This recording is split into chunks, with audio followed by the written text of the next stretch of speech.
Igual no importa si ya son una cantidad importante, así que ya podés, 13. Ahí está, somos pero igual 13. mirá que te están escuchando, Bueno. ¿eh? Hola Así que, chicos. Ah, bueno, ahí va, ahí admití a una chica. Hola, buen día. ¿Cómo están? Buen día, Hola, doctora. buen día. Hola, buen Soy la día. doctora Verónica Nabón. ¿Cómo están? Esperen que con esta tecnología soy medio desastre, pero creo que ya están todos. A ver. Sí, creo que están todos. 14 tenemos, son 18, bueno, menos 2, Alejandro y yo, 12. Faltan 6. bueno, pero yo Bueno, diría que mientras les ya, voy diciendo, hoy vamos a ver la clase de epistaxis y de patologías del conducto auditivo externo. Son dos clases que no son muy largas y son re lindas. Si se corta seguramente se va a cortar en algún momento el Zoom, volvemos a entrar con el mismo link. Si hay algún problema, el doctor Macario les va a mandar por el grupo cómo hacemos. Calculo que si no pueden entrar al mismo, haré una nueva reunión. No creo que haya problema. 14. Ale, ¿qué decís? ¿Empezamos o esperamos? dale, dale, dale. No, Faltarían dale, dale, 6. dale. Dale, dale, pues igual se Bueno, pasa entre ellos. está bien. Chicos, después, ahora están silenciados. Si alguien quiere preguntar algo, puede desilenciar y preguntar, o al final, o si es importante en el momento, después vamos a tener preguntas. Después el PowerPoint se los voy a mandar a través de Alejandro para que lo tengan. Todas las dos clases están sacadas del libro de Diamante, no sé si lo tienen, pero hice todo de ahí para que sea uniforme, mismo la clasificación de epistaxis y todo eso, como hay varias en el libro de Diamante, es esa, y nos guiamos por esa para la clase, para el examen y para todo. Bueno, creo que somos los 14 y no hay más. Bueno, voy a compartir la pantalla. Ahí está, epistaxis. Ahí ven todos bien, díganme, así ya empezamos. No sé si alguien quiere. Aún no se ve nada. Todavía no vemos nada. ¿No ven nada? Para Poné, entonces. poné compartir. Para.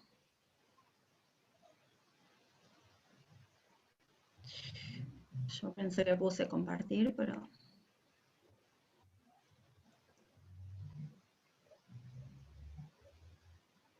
Ahora pongo el zoom de vuelta. Compartir. Ahí, chicos. Sí, ahí está. Ahí está. Sí, ahí ya está. Perfecto. Ah, para 3 personas más. Ahí los admito y creo que ya estamos todos. Están ingresando 3 más, Facundo, Emiliano y Mariano. Ahí está. Bueno, ahí estamos todos, chicos. Buen día. Los que se unieron recién. Somos 17, creo que están todos. Hola, buen día, doctora. ¿Cómo andan? Los que se unieron recién, soy la doctora Nabón, Verónica. Vamos a ver la clase de epistaxis y patología del conducto auditivo externo. Son 2 clases cortitas y lindas. Lo que quieran preguntar, después me preguntan. Esperen que minimizo ahí. Ahí está.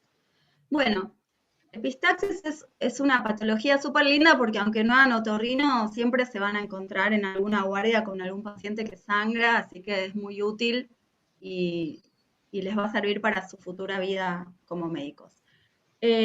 Vamos a empezar. A ver. Ahí está. Antes de empezar con epistaxis, Ale se ve bien, ¿no? Sí, perfecto, sí. Ah, genial. Bueno, primero vamos a hablar un poquito de vascularización de la nariz y luego comenzamos con epistaxis. No sé si ayer el doctor Marino, que dio la parte de rinosinusal, les habló algo de vascularización de la nariz. Hacemos un repasito y después empezamos con epistaxis. La nariz está vascularizada por 2 sistemas, el sistema de la carótida interna y el sistema de la carótida externa, que en algún momento van a confluir. Ahora lo vamos a ver. Con respecto a la carótida externa, la arteria más importante es la esfenopalatina, es la arteria de mayor calibre de la nariz y la que va a provocar los sangrados más grandes. La arteria esfenopalatina es una rama de la arteria maxilar interna, que es rama es rama de la carótida externa, es una de las dos ramas terminales. ¿Por dónde va a entrar a la nariz? Va a entrar a la nariz por el agujero esfenopalatino, que es la comunicación entre la fosa pteriomaxilar y la nariz. Va a entrar por la parte posterior y lateral de la nariz. Entonces, la esfenopalatina entra en la nariz y se divide en dos ramas, una rama lateral y una rama medial. La rama lateral o externa o nasal posterior o arteria nasoseptal es la que va a irrigar la parte lateral de la nariz, la que son los cornetes, cornete medio e inferior sobre todo. Y la arteria interna o nasoseptal va a irrigar la parte medial de la nariz, el tabique, ya sea la parte anterior, media y posterior. Hay una arteria que se llama arteria del subtabique, que es rama directa de la carótida externa, va a venir de la arteria facial. Perdón, la facial es rama directa de la carótida externa y va a dar a la arteria del subtabique. Ahora vamos a ver un grafiquito. Esta arteria va a irrigar la parte anterior e inferior de la nariz. La carótida interna va a dar la arteria oftálmica. A partir de la arteria oftálmica van a salir las arterias etmoidales, la anterior y la posterior. Las arterias etmoidales ingresan a la nariz por la parte superior a través de los agujeros etmoidales, del hueso etmoidal, ¿sí? Y se van a dividir en anteriores y posteriores. Como su nombre lo indica, la arteria etmoidal anterior va a irrigar la parte superior y anterior de la nariz. ¿Está bien? La parte del seno frontal, del tabique, región anterior, y la arteria etmoidal posterior va a irrigar la parte posterior, el área olfatoria, el etmoides y el tabique posterior. Si tienen algo me pueden preguntar. Esto es medio engorroso, pero como lo tienen que saber a grandes rasgos. Acá tenemos un grafiquito.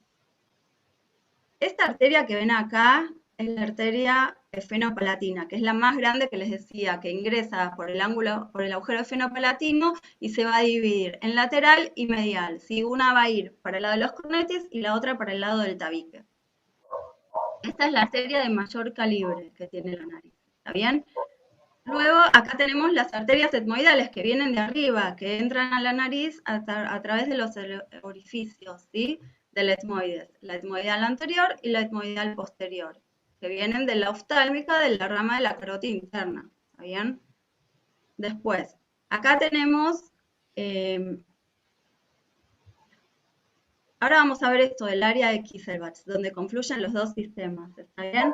Esta sería la rama de la arteria facial que ingresa por abajo y es la arteria del subtabique, que les comentaba. Y en donde confluyen las arterias de la carótida externa y la carótida interna, uy, se oye ruido, ¿vale? Es el área de Kieselbach. Un perro ladrando. Ahí está. El área Kieselbach está ubicada en la región anterior e inferior del tabique. Acá, si ustedes levantan un poquito la punta de la nariz, se va a ver la parte de la mucosa, es el área de Kieselbach. Es el área donde vienen la mayor parte de los sangrados. Son sangrados chiquitos que en general se autolimitan, muy frecuentes en los niños, ahora lo vamos a ver.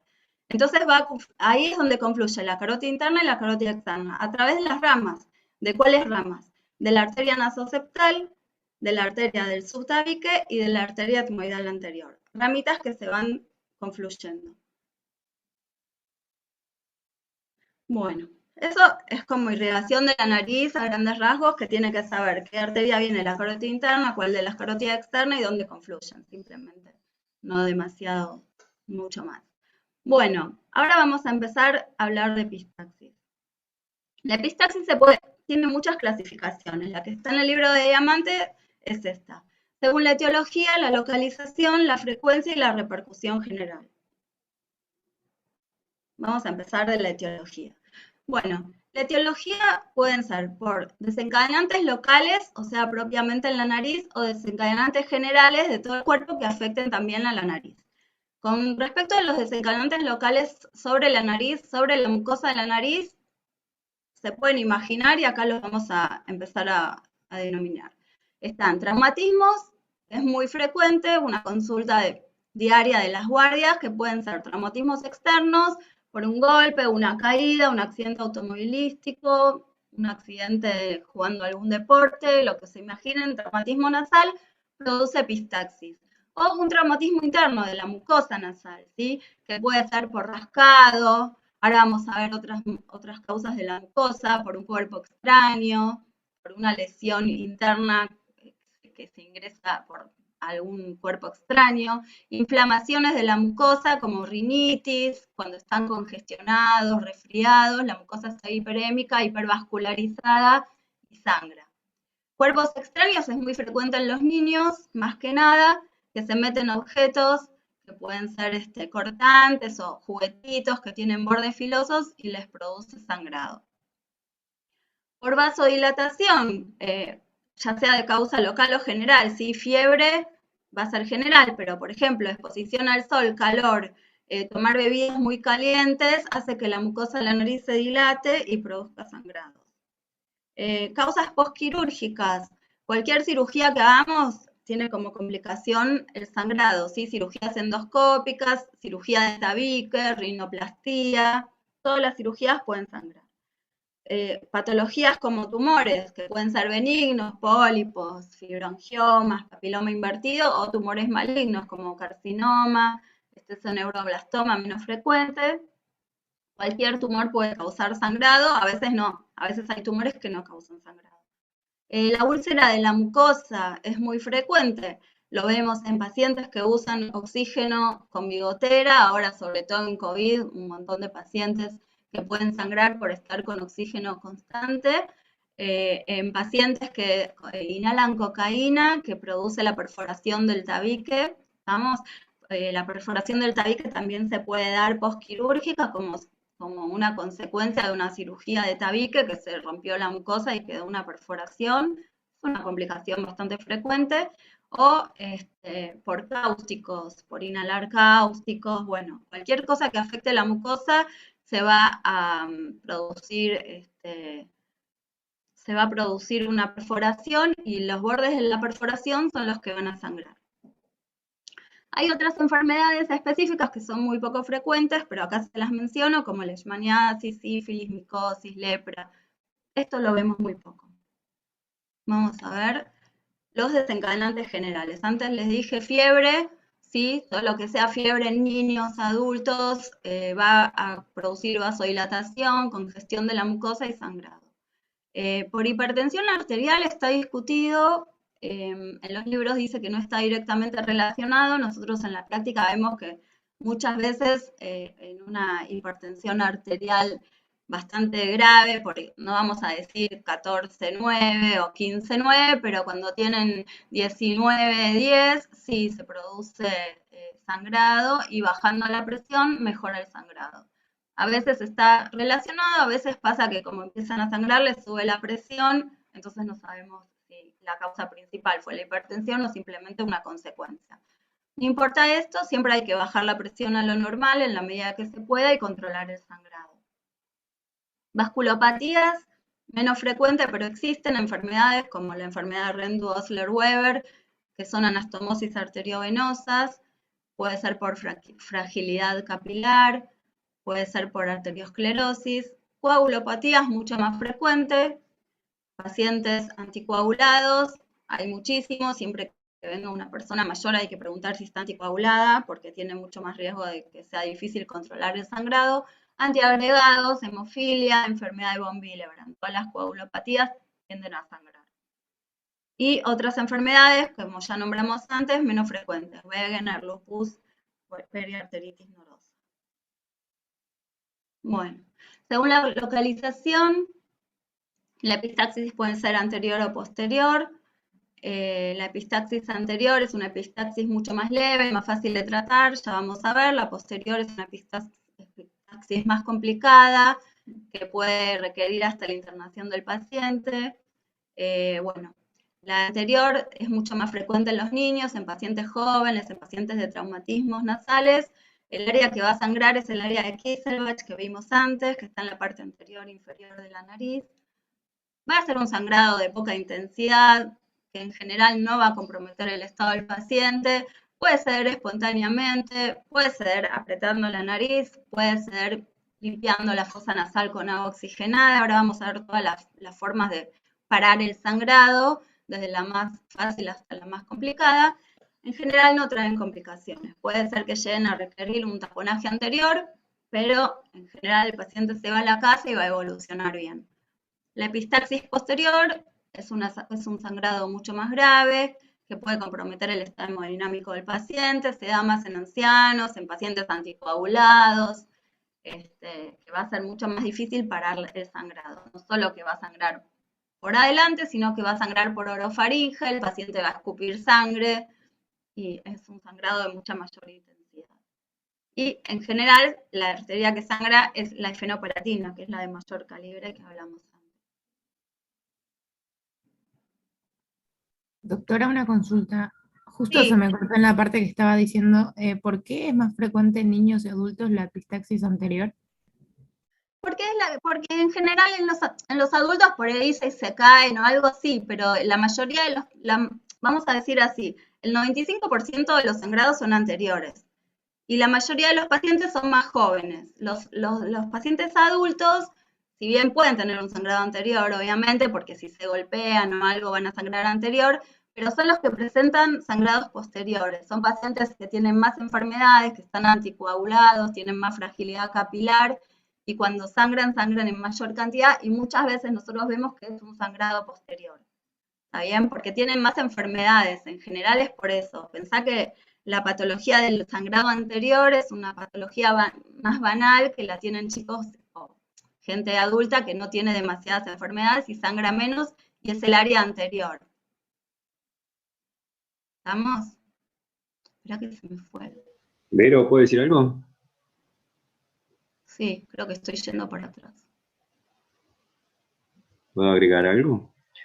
Sí, Ale, ahí está. No, siempre es más frecuente el sangrado anterior. Claro. En los adultos es frecuente también por otras razones. Por ejemplo, la fragilidad vascular es una causa muy, muy frecuente de los pequeños vasos. Pero en general los adultos es porque se suenan fuerte la nariz o porque se queda mucho tiempo bajo el agua caliente en la ducha. Y la otra que no hay que olvidar, que la doctora lo mencionó y que acá toma más jerarquía, es el término médico es rinodactilia, pero en el barrio le dicen se toca la nariz. Entonces, porque siente los mocos duros, la nariz está seca, porque tiene unas secreciones, entonces siente que le pasa algo en la nariz y no sabe qué hacer, entonces se empieza a toquetear. Eso era. Claro, pero en ese caso sería anterior el sangrado si se toca, digamos. No, bueno, pero la Adulto. pregunta de la doctora era ¿por qué son más frecuentes los sangrados anteriores? Ok, claro, los anteriores, claro, por rascados, por meterse los dedos. Los niños y a veces los adultos mayores también. Bueno, ¿quedó alguna otra pregunta, chicos? Buenísimo, gracias por la respuesta, doctores. No.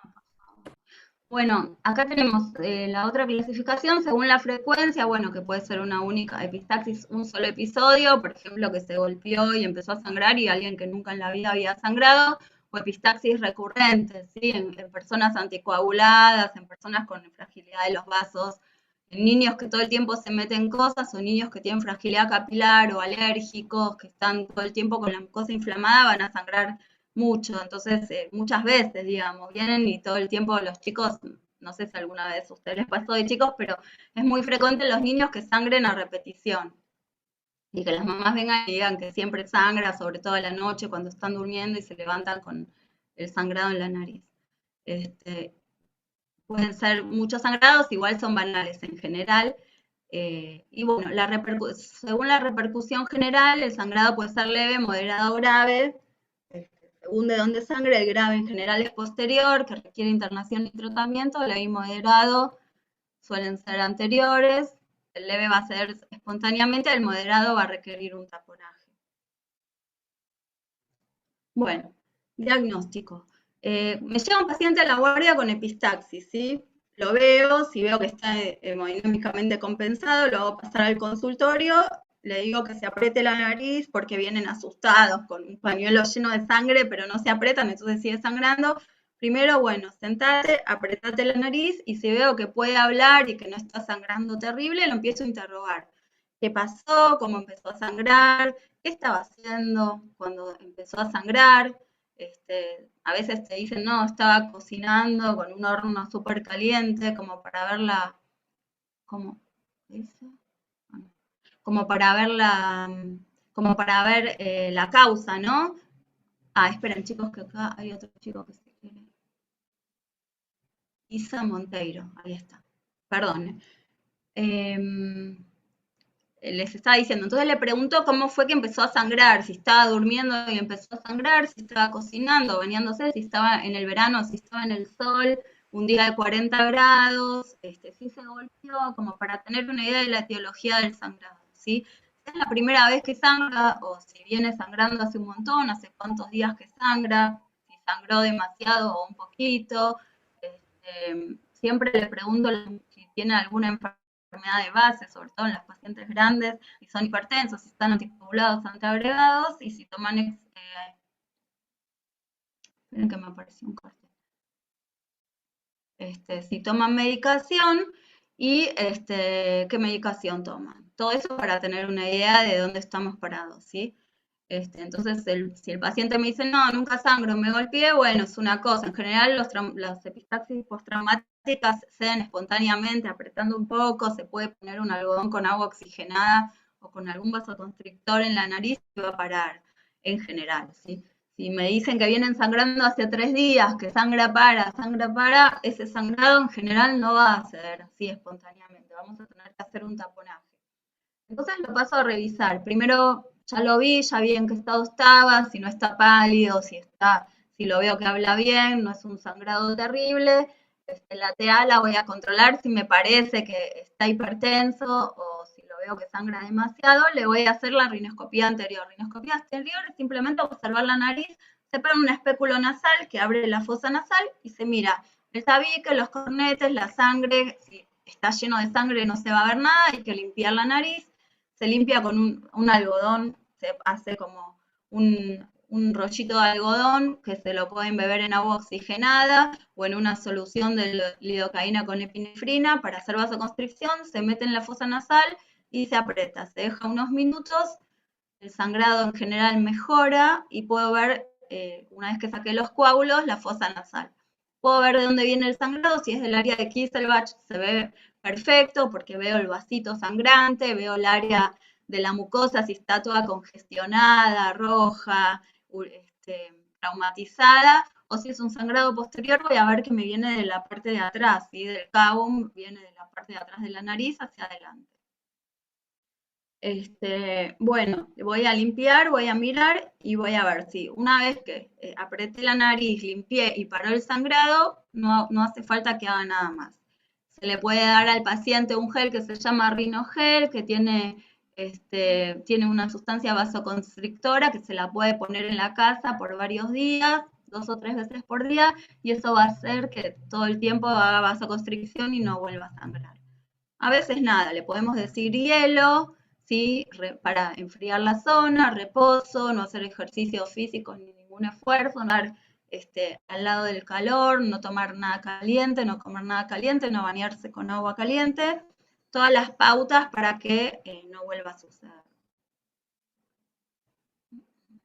Acá dice, la rinofibrolaringoscopía no se hace en el momento, eso se hace luego, se cita al paciente a los 15 a 20 días y se hace una fibrolaringoscopía que consiste en un examen con un fibrolaringoscopio de toda la fosa nasal hasta el cabum para ver si se ve algo raro, para ver si hay un tumor que no lo vimos en la guardia porque le hicimos solo la rinoscopía anterior, para ver si hay algún cuerpo extraño en el fondo de la nariz, para ver si hay algo raro, le hacemos la fibro, vemos que esté todo bien, vemos si todavía está la mucosa lastimada o si ya está mejor y ahí le damos el alta definitiva al paciente. En el momento agudo no se ve nada, con la fibro es una cámara muy chiquitita que si hay una gota de sangre se tapa. Y las imágenes no se suele hacer en general en lo agudo, la radiografía de cabum en lo agudo no me muestra nada, eso lo puedo hacer en niños que sangran, por ejemplo, le puedo hacer una radiografía o adolescentes que sangran, puedo hacer una placa de cabum, pues si sospecho de un fibroangioma, igualmente con la fibro lo voy a ver. La TAC y la angiografía se usa menos. quiero pasar. Ahí está. Bueno, el tratamiento. El objetivo del tratamiento, en realidad, más que averiguar la causa en el momento agudo, es detener el sangrado, ¿no? Es detener el sangrado, que el paciente se sienta bien y se puede ir a la casa, o si hay que internarlo, internarlo. La causa muchas veces vamos a terminar sin saberla, a veces sí, y no es tan importante en el momento agudo del sangrado. Si yo puedo corregir alguna de las causas, sí, lo voy a hacer en el momento. Por ejemplo, pacientes anticoagulados, le voy a pedir un laboratorio para ver si están pasados y lo tengo que corregir y lo consulto con los clínicos según el RIN. Si está hipertenso también, si está con presión muy alta, también es algo que lo puedo corregir en el momento. Todas esas cosas me voy a fijar, obviamente si necesita sangre o plaquetas o lo que fuera, eso lo trabajamos junto con los médicos clínicos y se interna el paciente. Y bueno, lo primero que vamos a hacer, esperen que quiero ir a un dibujito, acá está. Lo primero que vamos a hacer es decirle al paciente que baje la cabeza y no que la suba para atrás, porque si no se traga la sangre y después la vomita y no es muy agradable. Entonces, que baje la cabeza y se presione las fosas nasales en la parte que se puede comprimir, ¿sí? No toda la nariz se comprime, la parte ósea no la pueden comprimir. Entonces, enseñarle al paciente. Ya con esto es un montón y muchos sangrados paran con esto. Luego que le hice la limpieza de la fosa nasal y veo que sigue sangrando, porque si no sangra ya está, tengo que hacer un taponaje anterior. Un taponaje anterior es, el mecanismo es cerrar la nariz por compresión para que el vasito se cierre y no sangre, digamos. Es una forma mecánica de parar el sangrado. ¿Cómo lo voy a hacer? Se puede hacer con varias cosas. Con gasa, que es como este dibujito que ustedes ven acá arriba, es lo que se usaba antes, cuando no había los taponajes comerciales que tenemos ahora, y se pueden seguir haciendo si no tenemos, o si es un sangrado chiquito que lo podemos tratar con gasa. Vamos a ingresar una gasa vaselinada, una tirita de gasa vaselinada, que la vamos poniendo en capas. Empezamos de atrás para adelante y de abajo para arriba. Y vamos poniendo capas de gasa hasta llegar a lo más alto que podemos y después de atrás para adelante para taponar toda la fosa nasal anterior. Esto va a cubrir la mitad anterior de la nariz, no va a llegar hasta el cavum, la parte posterior y superior de la nariz no lo tapona, y se usa para los sangrados anteriores del área de Kieselbach o un poquitito más atrás.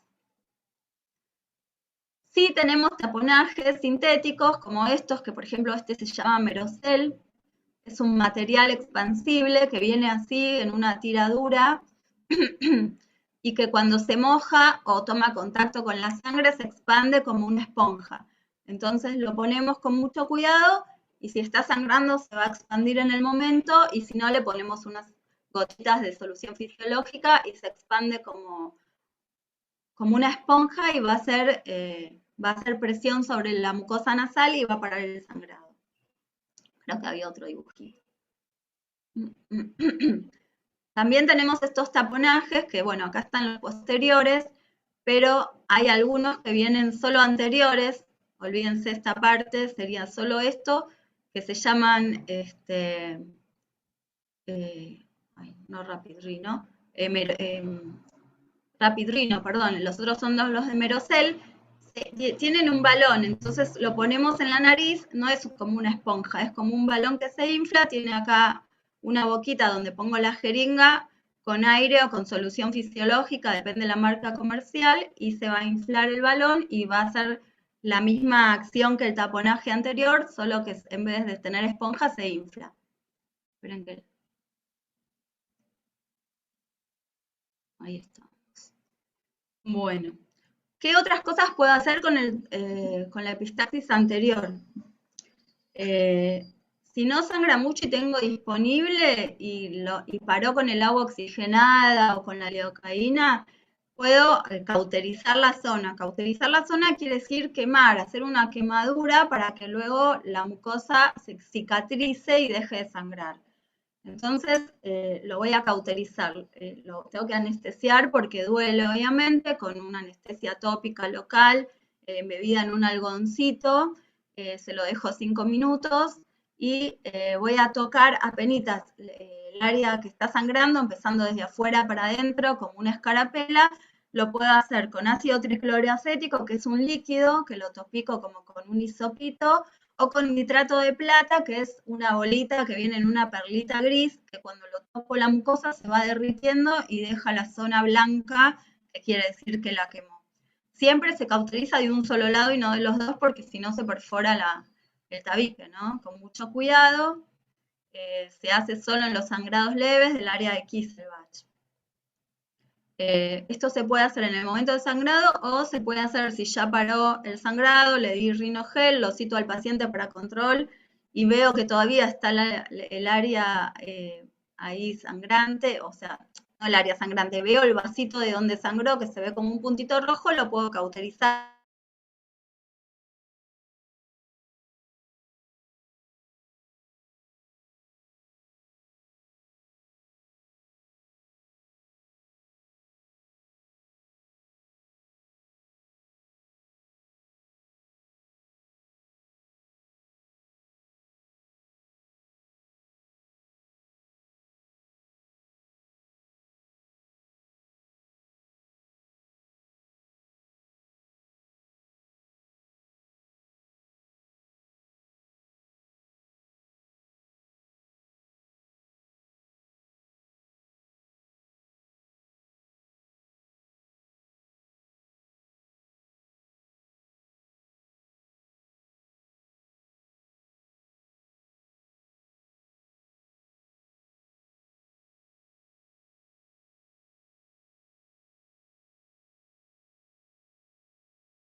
Listo, corto, ¿eh? Bueno, chicos, ahí estamos todos. Esperen que...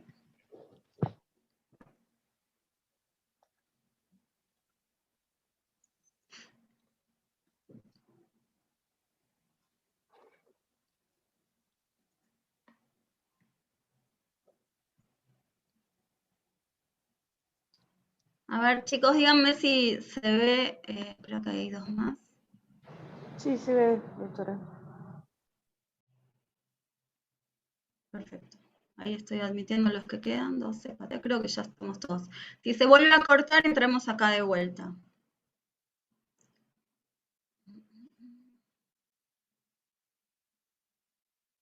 Bueno, esperen que...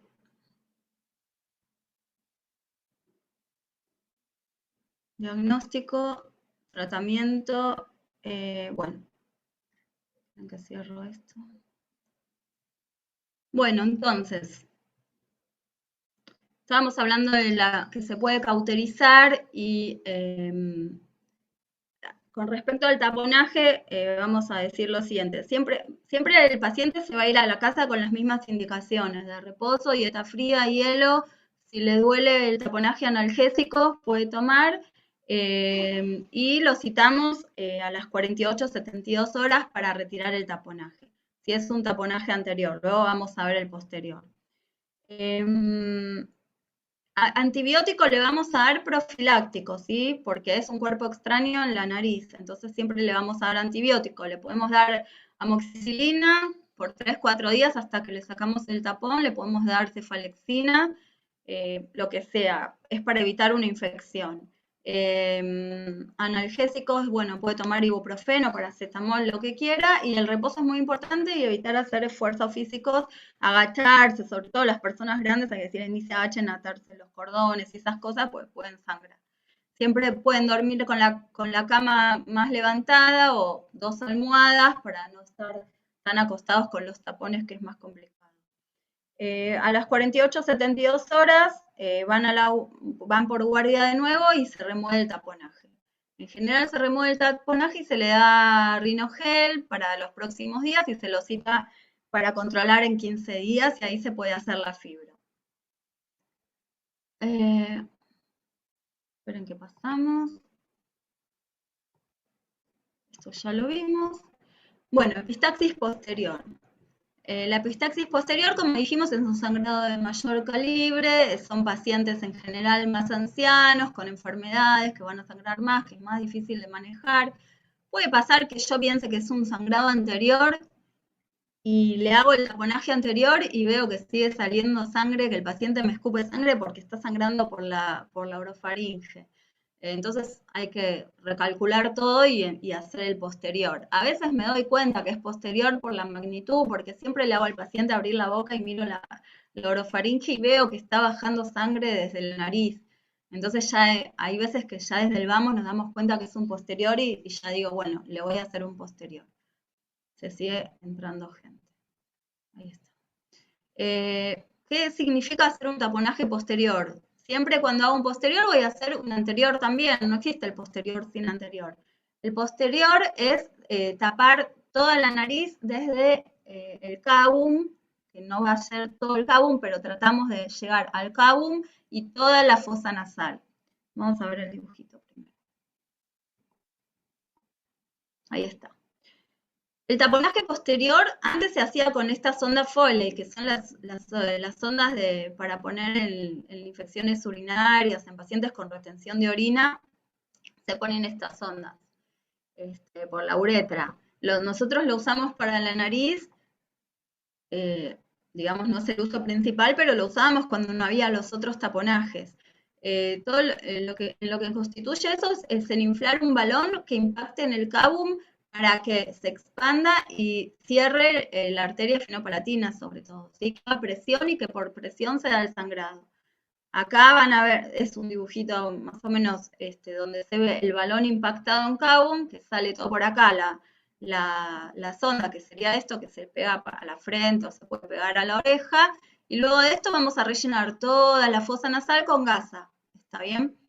Para que quede todo cerrado, si no la sangre se va escurriendo. Estos taponajes, que son los más nuevos, están bárbaros porque tienen dos balones, uno posterior que va a impactar en cabum y el otro anterior en la fosa nasal, se inflan por separado, el que dice 10 centímetros va a cabum, duele un montón inflar esto en cabum, piensen que el cabum es una cavidad chiquita, y que dice 30 es en la fosa nasal, nunca se infla 30 porque es un montón, con 10, 15 ya está bien, y en cabum con 5, 6 ya es un montón. Esto se puede ir regulando y lo bueno es que si yo se lo inflo y sigue sangrando, se lo puedo seguir inflando y no lo tengo que sacar. Después de esto, siempre voy a hacer un taponaje anterior. Con esto no hace falta porque ya lo tiene. Con esto sí, el de gasa. Esperen que vuelvo. Ahí está. Posterior.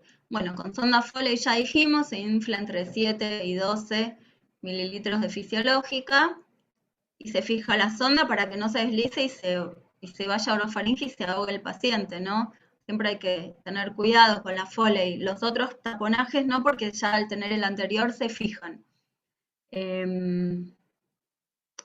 Siempre después le ponemos gasa o el Rapid Rhino de doble balón. Siempre estos pacientes antes se internaban siempre, ahora con los taponajes de doble balón se puede ir a la casa si el paciente está relativamente bien y si no se interna igual. Siempre le vamos a dar antibiótico. El taponaje posterior se queda más días que el anterior, 5 días en general, y puede traer complicaciones porque piensen que obstruye todos los orificios de la fosa nasal, entonces todos los orificios de los senos paranasales se obstruyen, se acumula el moco, puede causar sinusitis, la trompa de Eustaquio se obstruye, puede causar otitis, celulitis orbitaria porque a causa de una etmoiditis, hipoxia y aumento del dióxido de carbono que puede llevar a una depresión respiratoria y muerte. Bueno, esto no es, gracias a Dios, no es muy frecuente, pero puede llegar a pasar. En la gente grande, sobre todo el taponaje posterior, hay que tener mucho cuidado. Si no queda otra, se hace, pero hay que internarlo y controlarlo bien. ¿Y qué pasa si yo le hago el taponaje y sigue sangrando, no?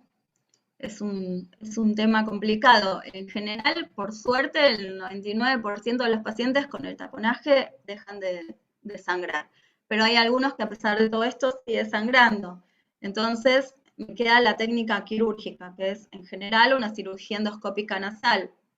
En todos lados hay, por ejemplo, en nuestro hospital en La Guardia no tenemos cirugía endoscópica nasal, hay que pedir una derivación al paciente a un centro que sí la tengan. En los hospitales privados, en general, lo primero que hacen con los pacientes que sangran mucho es meterlos a quirófano y hacerles la cirugía endoscópica nasal antes que el taponaje. En realidad es ideal porque ya les están solucionando la causa, y les están ahorrando 3, 4 o 5 días de taponaje, pero bueno, hay que tener a disposición el quirófano, el anestesista, el equipo de cirugía endoscópica, el otorrino que haga cirugía endoscópica y sepa cauterizar.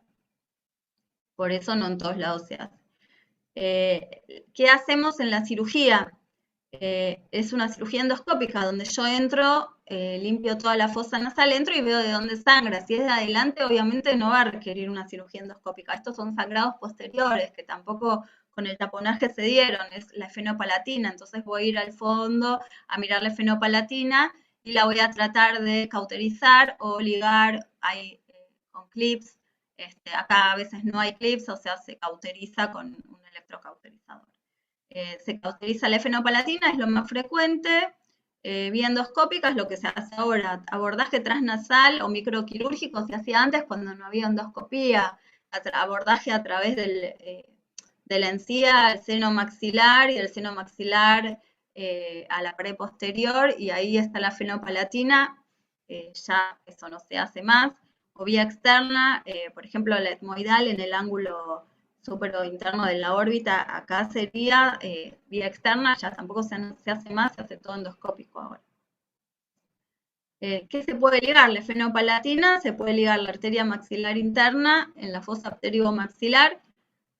Bueno, lo de la carótida externa ya es en un caso de vida y muerte, cuando el paciente ya está al borde de la muerte, porque piensen todas las complicaciones de ligar la carótida externa, ¿no? Eso prácticamente nunca lo vi, pero está descrito en el libro. Como otra opción, que no hay disposición en todos lados también, pero que se puede utilizar si falla el taponaje, es la angiografía y embolización de la arteria maxilar interna. Sí, de la maxilar interna. Esto se hace en algún servicio de hemodinamia, por ejemplo, en el Durán tienen, en muy pocos hospitales hay. Consiste en hacer un émbolo de una sustancia para obturar la arteria sangrante. Lo que pasa es que esto tiene muchas complicaciones neurológicas porque a veces la sustancia que inyectan puede migrar y hacer complicaciones neurológicas. Entonces, bueno, se hace como último recurso si no tengo posibilidad de hacer endoscopía, cirugía endoscópica, y si el taponaje no tuvo efecto, digamos. Son muy pocos los casos que se derivan para angiografía.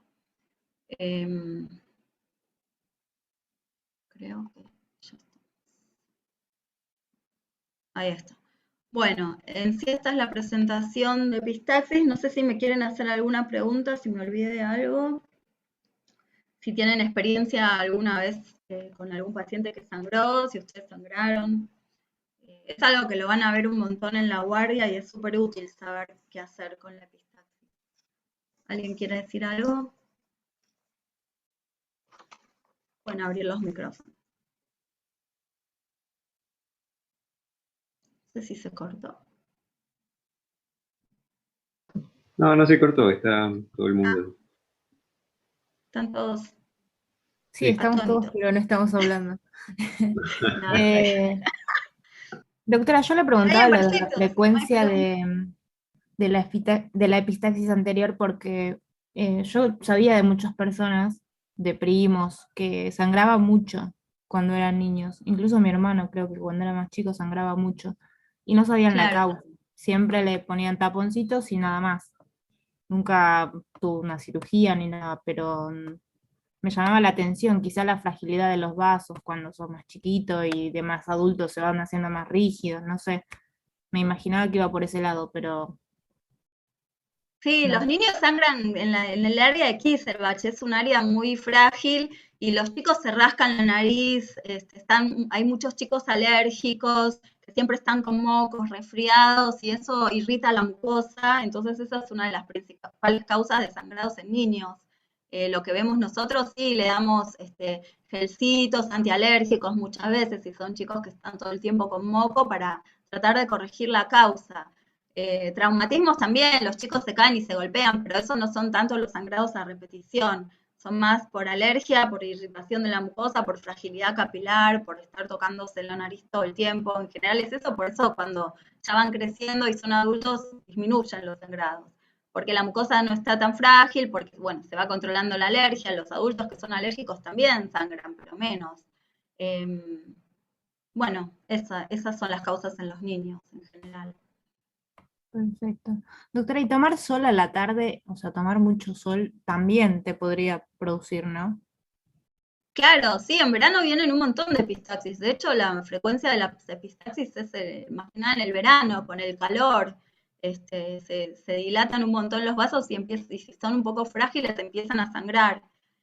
Sí, verano, calor, la gente que trabaja en la cocina. Ah, espera que hay dos chicos esperando. Ah, no, ya entraron, me parece. Ah, no, hay dos más. Perdón, no los había visto. Ahí está. ¿Qué les iba a decir? Bueno, no me acuerdo. Eso, la gente trabaja en las cocinas con el calor, la gente que toma mate caliente todo el tiempo, que come muy caliente, sobre todo en verano, sí, sangran. No sé si alguien quiere preguntar algo más.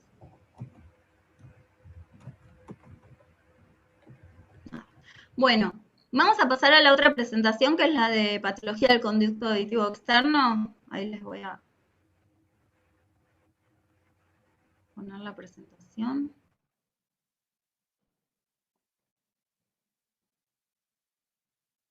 Se ve bien, ¿no?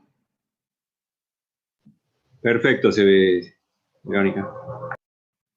Bueno, vamos a ver distintas patologías. Esperen que vamos a pasar así.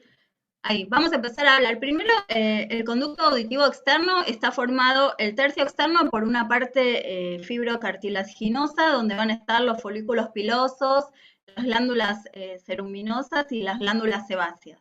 Y después los dos tercios internos, que es la porción ósea, ¿sí? Las infecciones del conducto auditivo externo pueden ser locales o generales, que abarcan toda la parte de la mucosa del conducto auditivo externo. Ahí vuelvo al anterior, porque vamos a tener la otitis externa difusa o la otitis externa circunscripta, que es la forunculosis. Vamos a empezar por la difusa. La otitis externa difusa, a ver si tengo... No, ahí está.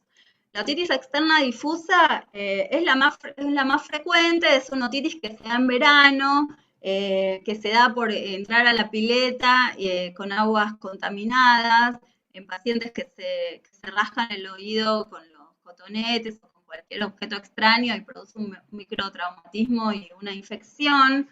Es una patología muy frecuente que vemos a diario en la guardia. Está dada por el estafilococo en general o la pseudomonas menos frecuente, por ahí en pacientes diabéticos, añosos. Es una dermoepidermitis del conducto auditivo externo, ¿sí? Es una infección de la piel y la mucosa del conducto auditivo. El factor que va a predisponer es la maceración de la piel. Cuando uno entra a las piletas, al mar, aunque el mar no está infectado, se va macerando la piel y se puede producir la infección. Se produce también por rascado, ya dije, o introducción de cuerpos extraños en el oído, ¿sí? En los niños sobre todo. La clínica siempre va a haber, en todas las otitis externas, no importa, siempre va a haber dolor, otodinia, siempre va a haber hipoacusia conductiva, porque ¿qué pasa? El conducto está más cerrado, está demasiado y cerrado, entonces el paciente va a escuchar menos, no es un problema del nervio auditivo, es un problema simplemente de conducción, ¿sí? Todas las otitis externas, inclusive los cuerpos extraños, todo lo que ocupe el conducto auditivo va a producir una hipoacusia conductiva. Entonces, hipoacusia, puede haber secreciones, otorrea, no siempre, a veces sí vamos a ver toda una secreción blanquecina purulenta, Puede haber fiebre y dolor, obviamente siempre va a haber dolor. El diagnóstico se hace por la otoscopía. A veces uno ya mira sin otoscopio y ni siquiera se puede ver la entrada del conducto auditivo de tan edematizado que está todo. Ahí si no se puede entrar, no se ve. Si se puede entrar, se ve. Si podemos ver el tímpano, que en general está normal, y si no se ve el tímpano es por todo el edema del conducto auditivo externo. El diagnóstico es muy fácil de hacer.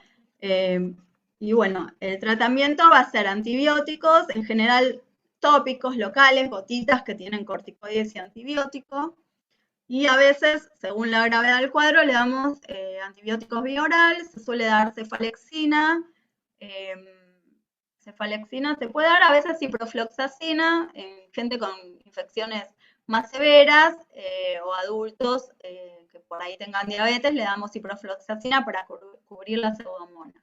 En general con cefalexina andan bien, se da por una semana, las gotas se dan 3 veces por día, se tienen que poner y quedarse con el oído un poco acostados y masajear, porque las gotas si no, no entran. Si la gente hace así y se salen las gotas, no le va a hacer ningún efecto.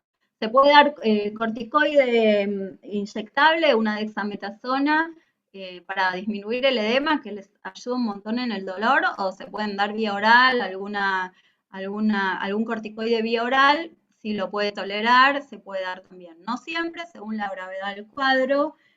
Siempre decimos mantener el oído seco, no mojar el oído, porque si no, no se termina de curar. Cuando se bañan algodón con vaselina o aceite para tapar el conducto auditivo y tener mucho cuidado, no lavarse el pelo por varios días para que el oído esté bien seco, porque es muy difícil cuidar el oído del agua en la ducha. Bueno, además del antibiótico, analgésicos, y bueno, y controles, lo controlamos a la semana en general. Ahí les voy a poner lo que yo había escrito, a ver si me quedó algo. Bueno, si tenemos la posibilidad de aspirar las secreciones con un microscopio se puede hacer, eso está bueno porque le libera toda la presión del oído y se ponen las gotas mejor. Si no tenemos la posibilidad de aspirar, bueno, no se aspira. Bueno, tratamiento cefalexina, cipro, corticoides y las gotas. Vamos a pasar. Bueno, otitis circunscripta, la forunculosis, ahí está. Es una otitis externa que afecta puntualmente al folículo piloso del conducto auditivo externo, en el tercio externo del oído. Se da también por rascado, por un microtrauma que produce la infección del folículo piloso. Es lo mismo que la otra, solamente que es mucho más puntual, es en un lugar y se va a ver a dónde está afectado. Por ejemplo, en esta foto se ve que es acá abajo, ¿sí? En esta foto se ve que es acá en el trago, que también hay folículos pilosos y tapa toda la entrada, pero seguramente adentro está bien. La clínica va a ser muy dolorosa porque el forúnculo duele un montón hasta que explota y se libera la pus. Va a haber sobre todo dolor y una región rojiza sobrelevada, se va a ver el puntito blanco del forúnculo. El tratamiento son antibióticos que pueden ser sistémicos y locales con gotas o crema, también según donde esté. Por ejemplo, acá si es en trago, la gota no le va a hacer nada, se le puede dar una crema con corticoides y antibiótico. Si es más adentro, se puede dar gotas. También se dan cefalosparinas, analgésicos, y drenaje quirúrgico no siempre se hace, pero si le duele mucho y se puede poner una agujita o con un bisturí, en general no lo hacemos. Acá está. La etiología es el estafilococo, no me acuerdo si lo dije. Otalgia, eritema y el forúnculo es la clínica y el tratamiento, lo que dije. Analgésicos, gotas y antibióticos.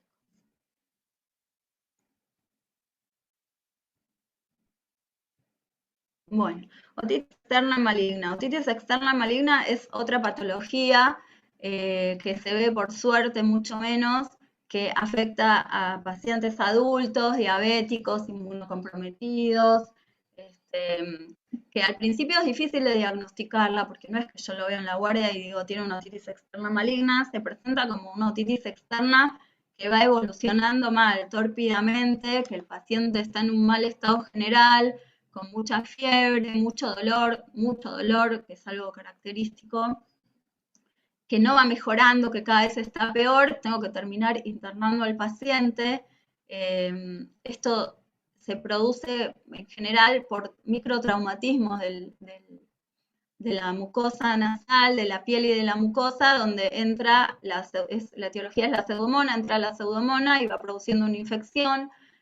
Con respecto a la clínica va a tener mucho dolor, acá dijimos una otorrea purulenta verdosa, y lo típico de esta enfermedad son las granulaciones en el conducto auditivo externo, que las vamos a ver en la otoscopía o con la otomicroscopía, que hay que ir limpiándolas. Esto es típico de esta enfermedad. En las otras otitis no hay granulaciones, hay pus, pero no hay granulaciones.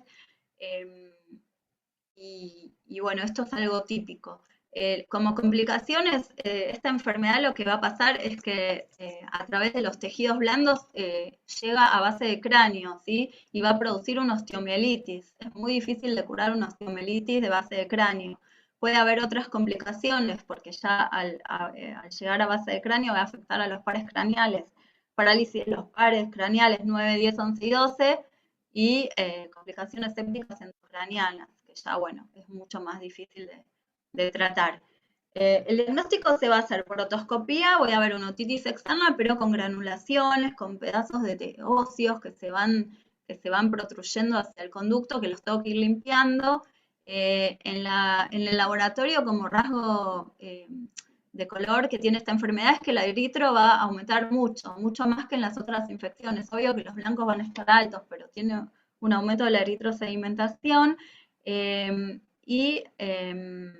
diagnóstico, en realidad de certeza, se hace con el centellograma con tecnesio 99, porque ¿qué vamos a ver? Vamos a ver la osteomielitis de la base del cráneo, vamos a ver que captan el hueso temporal, y de base de cráneo y de conducto auditivo, ¿no? De la parte ósea del conducto auditivo. Eso es lo que hace el diagnóstico, lo tengo que sospechar para pedir un centellograma, ¿no? En la tomografía sí. ¿Lo de los pedazos óseos es por la osteomielitis o todos tienen eso? Sí, claro, porque en realidad la infección se transforma en una osteomielitis, ataca al hueso y se van produciendo, se va deshaciendo el hueso, entonces afecta la parte del conducto auditivo y luego de base de cráneo. Entonces hay que ir limpiándolo, hacer toilette quirúrgica, ir limpiándolo. A ver si tengo una foto de esto. Ahí tengo una foto. Se ve raro, se ve distinto que una otitis externa común. Los secuestros óseos, las granulaciones, es como que no hay una imagen típica, pero se ve muy diferente de lo que es una otitis externa normal. Y lo vamos a diferenciar por la clínica. Esperen que les pongo acá. Entonces, bueno, estos pacientes los voy a internar, les voy a dar antibiótico por mucho tiempo. En general se usan cefalosporinas de tercera generación o piperacilina con aminoglucósidos, todo intravenoso. Le voy a dar 4 semanas, o sea, un mes intravenoso, y luego vía oral, ciprofloxacina, hasta completar las 8 semanas. Son 2 meses de tratamiento, es un montón. Si responde el paciente, ¿no? Porque muchas veces el desenlace no es bueno. Los indicadores de buena respuesta al tratamiento es que mejora el dolor, que el paciente dice que se siente un poco mejor, que baja la eritrosedimentación, que estaba muy alta al ingreso, y van desapareciendo las granulaciones. Esos son indicadores de que está dando buena respuesta al tratamiento. Y una vez que le doy el alta y sigo con la vía oral, el seguimiento de la evolución es con el centellograma con galio, ¿sí? Para ver la osteomielitis que va disminuyendo. Se van haciendo centellogramas con galio y vemos la captación que va disminuyendo. Bueno, esto es de otitis externa maligna. Tienen que saberlo, es una patología poco frecuente y si no es en otorrino, muy difícil que la vean, pero bueno, es una patología que se ve poco, pero hay que saber detectarla, digamos, que no se pase de largo como una otitis externa y mandarlo al paciente y no seguirlo más porque termina muy mal. Bueno, otomicosis. La otomicosis es una patología súper frecuente, vamos a poner los dibujitos primero. Es una patología súper frecuente que es la infección por hongos del conducto auditivo externo. Perdón. La etiología puede ser la Candida albicans o el Aspergillus niger, las dos clases de hongos que afectan. ¿Qué va a tener como especial esta patología? Que pica. Si el paciente les dice, doctora, se me tapó el oído, me duele, pero además me pica, ya van a sospechar que es un hongo, porque las otras otitis no pican. Va a haber, igual que la otra, otalgia, dolor, otorrea, secreciones muy parecida, hipoacusia conductiva, como en todas las patologías del conducto auditivo externo, pero el prurito es especial de esta patología.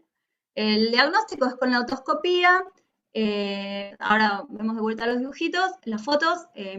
Se hace automicroscopía y aspiración de todas las secreciones, hay que aspirar el hongo.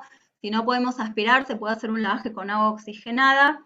La idea es sacar todo el hongo del oído, porque si no sigue creciendo y se reproduce y no lo podemos curar más. Si solo le pongo gotitas, en general no va, hay que limpiar el oído. Mantener el oído seco es fundamental porque el hongo crece en la humedad. Y antimicóticos locales, que son las gotitas de miconazol.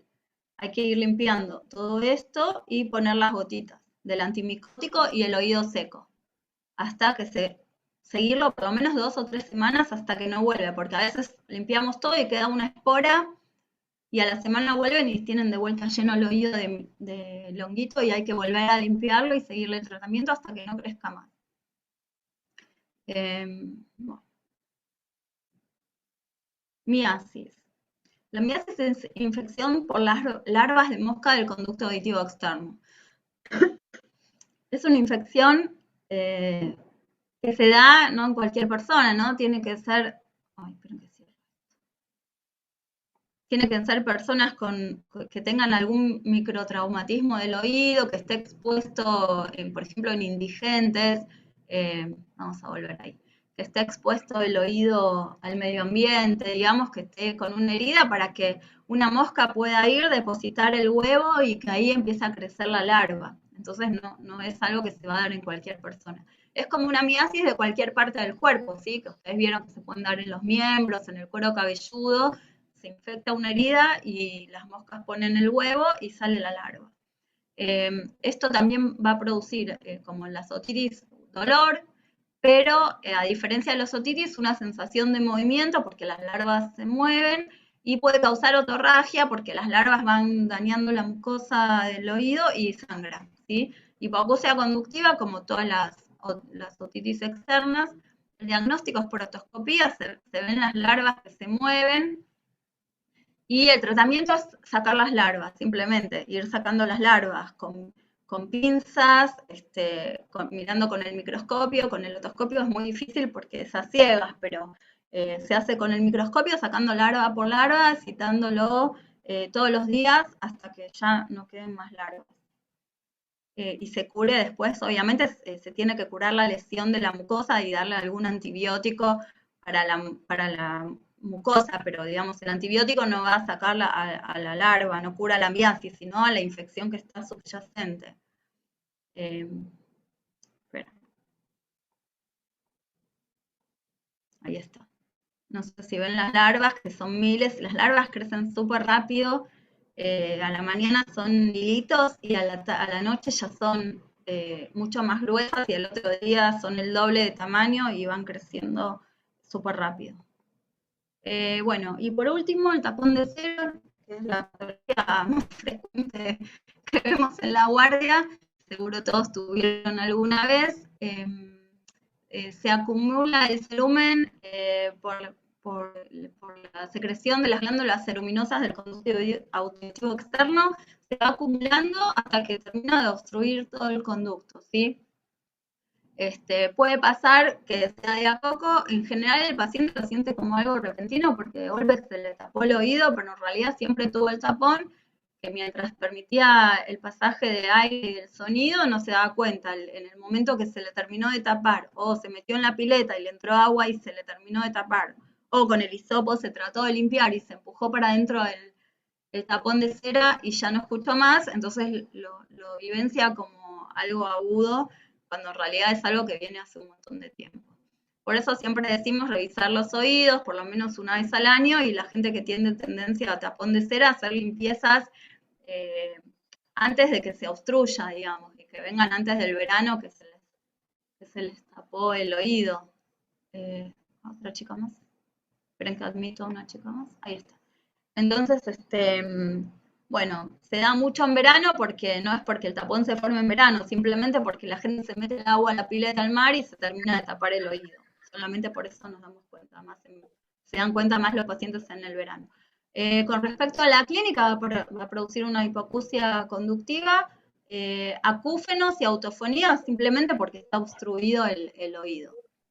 El diagnóstico es con otoscopía y el tratamiento es sacar el tapón de cera. En general se hace el lavaje de oídos. Si tenemos para aspirar el cerumen, se hace con el microscopio y la aspiración, y si no tenemos la posibilidad, porque son muchos pacientes, si no hay la posibilidad de estar haciéndole a todos fotomicroscopía y aspiración, hacen lavajes que son más fáciles si lo hacen en la enfermería. Se prepara el oído con gotas o agua oxigenada o las famosas gotitas sin serum que van ablandando el tapón, que en general suele estar duro, van ablandando el tapón para que en el momento del lavaje, por barrido mecánico, se salga el tapón de cera. Y si no se puede sacar, si está duro y es fácil y está muy superficial, se puede sacar con un sacacera, que es como una canita de pescar que se mete, como un medio mundo, digamos, que se mete por atrás del tapón y se trae, y si está muy profundo no se puede. Con el sacacera hay que hacer el lavaje o la microscopía. A ver si tengo alguna foto de esto. Ahí está. El tapón de cera puede ser más blandito y obstruir un poco del conducto, o puede ser más duro, más seco, como se ve acá. A veces está todo el conducto obstruido con el tapón y no se ve nada. Esto chiquitito así se podría sacar con un sacacera, metiendo el sacacera por atrás del tapón y trayéndolo por adelante. Esto también porque está muy blandito, pero ya si son más profundos y obstruyen todo, hay que hacer lavaje y sacar el... ahí termina la presentación. Bueno, los lavajes se hacen con agua oxigenada, siempre a temperatura corporal 37 grados para que no causen mareos, y tener cuidado en las personas con perforación de tímpano. No se puede hacer lavaje porque pasaría el agua oxigenada al oído medio y no se puede, y con cuidado en la gente adulta para no hacer traumatismos que provoquen infecciones. Sobre todo en ancianos, diabéticos, hay que tener mucho cuidado en los lavajes, mejor aspirar si se puede. Y si hay infección, tampoco hacer el lavaje, ¿no? Si está cursando una otitis, no se hace lavaje, se espera. Tiene cera y además una infección, se cura la infección y luego se hace el lavaje. Quedan 4 minutos y acá terminó la presentación. Chicos, lo que quieran preguntar. Esperen que pongo stop share. Ahí estamos. Bueno, son 2 clases lindas, fáciles, y no sé, si les dan en el examen para hablar de un tema, es lindo. Siempre muchos eligen epistaxis. Otitis externa, siempre hay alguna preguntita, a veces en general de las otitis, y entra otitis externa también. No sé si alguien tiene alguna duda. Aprovechemos que quedan 3 minutitos, bueno, si hace falta nos reconectamos hoy. Y si no, dejamos acá. Doctora, ¿le hago una consulta? Sí. A veces dicen que, esto no sé cuán verdad es, pero a veces cuando se tapa el oído, como que te dicen que te debes poner alcohol boricado, ¿puede ser? Sí, el alcohol boricado es más para secar después de una otitis el oído. Sí. Depende por qué se te tape el oído. Si es por la cera, el alcohol boricado no. Después de una otitis, para secar el oído sí se da alcohol boricado. O si hay alguna que otra secreción, pero no para el caso del tapón de cera. Eso, se usa más para después de una otitis, por ejemplo, media crónica, para secar secreciones. Nada más que eso. No se usa tanto el alcohol boricado. Después de, por ejemplo, después de una otomicosis se puede dar para secar también. ¿Sí, Ale?